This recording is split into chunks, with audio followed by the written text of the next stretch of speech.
Take my hand. Take my hand, Peter. Welcome to Watch Mojo, and today we're counting down our picks for the best hidden secrets, fan theories, and callbacks in the What If Season 2 premiere. Well, if it isn't the supernova. Beware of spoilers ahead. Number 10. Nova Prime's voice actor played another subtle sci-fi role. Xandar's on the brink. Yondu got himself caught up with some dark forces on the rise, and if I'm right, Xandar only has until dawn. It was a pleasant surprise to see that everyone from Karen Gillan to Jude Law reprised their roles for the premiere episode.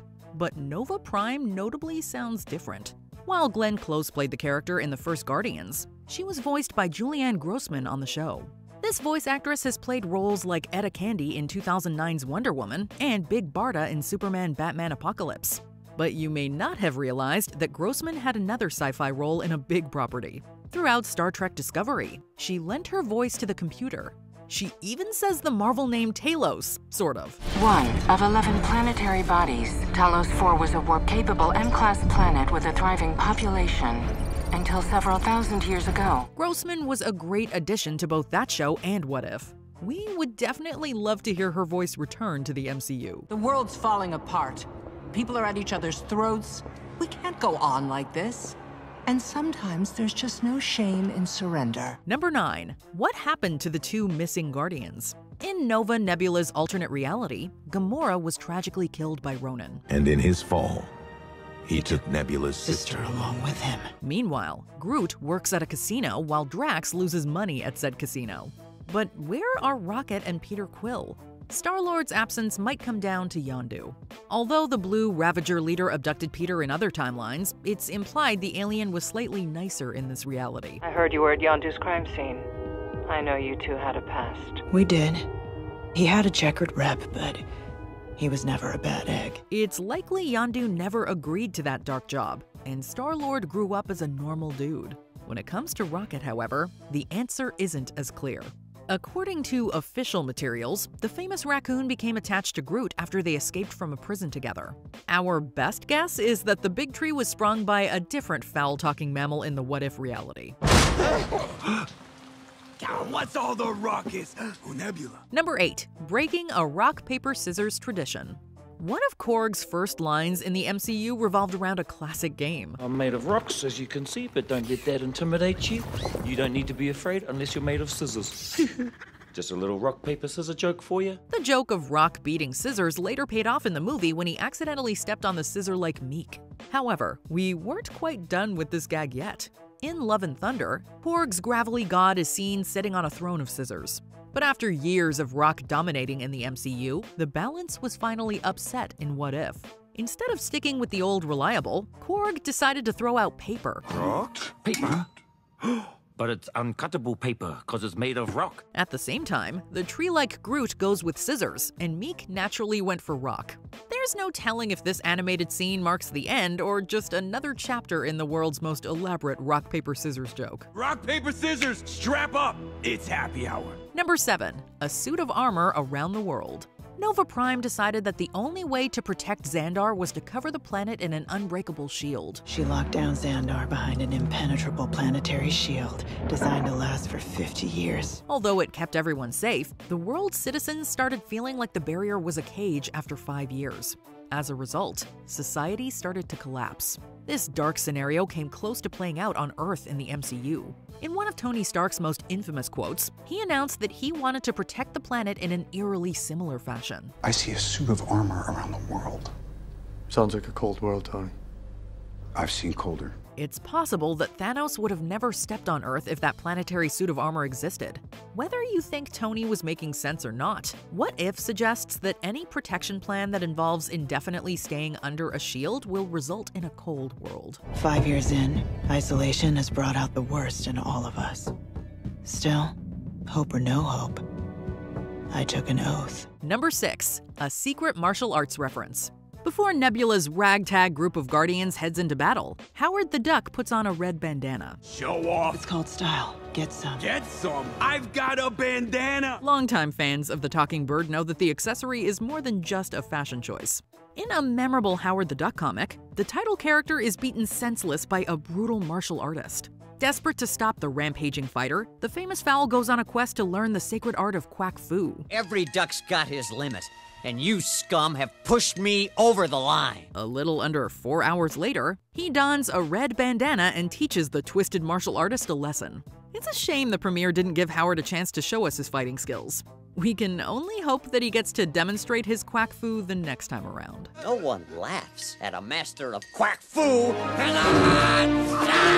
a Number 5. How did Ronan kill Thanos? The Season 2 premiere story was only possible because a bitter Kree accuser killed the Mad Titan. Ronan the Accuser betrayed Thanos. The Mad Titan's thirst for power had met its match. However, we never learn how Ronan did it. In the MCU, the Accuser didn't threaten Thanos until he got the Power Stone. I will unfurl 1,000 years of Kree justice on Xandar and burn it to its core. Then Thanos, I'm coming for you. It's possible that Ronan acquired the cosmic item without Star-Lord in the way. But since the Power Stone is never brought up, we're left wondering if Ronan's hammer packed more of a punch than we thought. In certain realities, the Accuser's weapon is so powerful it can alter matter itself. Ronan might have brought that incredible version of the weapon to the fight. Then again, maybe Thanos was just caught off guard. It wouldn't be the first time he was surprisingly killed off on What If. Fascinating.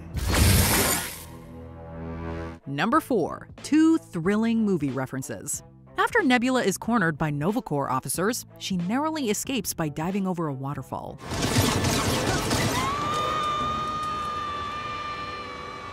Nothing can survive that. Her jump felt like an homage to a famous scene from Harrison Ford's The Fugitive. Before Nebula's jump, another scene seemed to serve as a big nod to Mission Impossible Rogue Nation.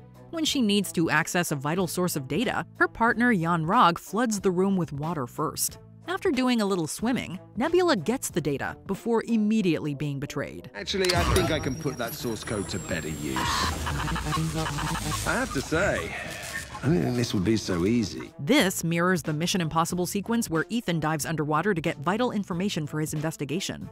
As soon as he completes his task, his partner betrays him. The moral of this story in every medium is to always do your underwater retrieval missions solo. She always has been a survivor. Yes, we'll fix that. Number 3. Garthon Saul could have been much worse. Shortly after the episode begins, Garthon Saul made it clear that he had a bone to pick with Nebula. I don't need Black Order trash telling me how to do my job. Former Black Order. I earned my stars here. Same as you. Is there a problem, Corman? So it wasn't that surprising that he turned out to be a bad guy. But Garth could have been a bigger problem in every sense of the word. We've swept the building. It's just our team here now. Then let's get this going. In the comics, the Nova Corps officer goes off the deep end after he mistakenly believes that Nebula decimated Xandar. After learning that she worked with the Avengers, a giant Garth shows up to Earth and demands that she show herself. The Avengers are so overwhelmed that they give Saul a time machine so he can find Nebula himself. Fortunately, Garth is much less threatening on the show. Oh, sorry. Just one moment of your time, please. Aren't you a big deal baddie? Number 2. Replaying 2 of the MCU's biggest hits. Right, so we all look cool. During Nebula's adventures, we got to see 2 vintage Marvel action scenes replayed in a new Blade Runner-esque setting. In a blink-and-you'll-miss-it moment, Groot takes out a hallway of goons by extending his arm and swinging it around. The big tree first pulled off this feat in a ridiculously funny sequence in the first Guardians movie. A few minutes later, Korg corners 2 of the episode's big bads. It's here where we realize that Hulk must have been his favorite character in the Avengers. On the show, the Rocky Warrior left us in stitches by taking 2 bad guys out of commission with the green guy's most iconic finishing move. He is. I should have stretched before I did that. Before we continue, be sure to subscribe to our channel and ring the bell to get notified about our latest videos. You have the option to be notified for occasional videos or all of them. If you're on your phone, make sure you go into your settings and switch on notifications. Number 1. Nebula follows in her sister's first footsteps. I was lost. adrift in the ruins of my past. Until someone saw the light in me. Nebula's journey from being a villainous member of the Mad Titans team to a triumphant hero mirrors what happened to Gamora in other timelines. Both women were officially serving Thanos until they had a bad encounter with Ronan. At one point, both Nebula and Gamora were left adrift in space by a former ally. Each of them decides to join a new group after being saved by someone who's recognized as a team leader. You took a chance on me. I'll never forget it. I trusted you then, and I'm trusting you now. And after getting a little help from some oddball characters, they're both seen as planetary heroes. Stories like Endgame taught us that Nebula doesn't become a force for good in every reality. That's why we're always grateful when she follows in her sister's footsteps and becomes a true hero. If you keep the path, you can find your way to the light. What character would you like to see join the Nova Corps? Let us know in the comments below. I didn't break you out of jail to point out the obvious. Did you enjoy this video? Check out these other clips from WatchMojo, and be sure to subscribe and ring the bell to be notified about our latest videos.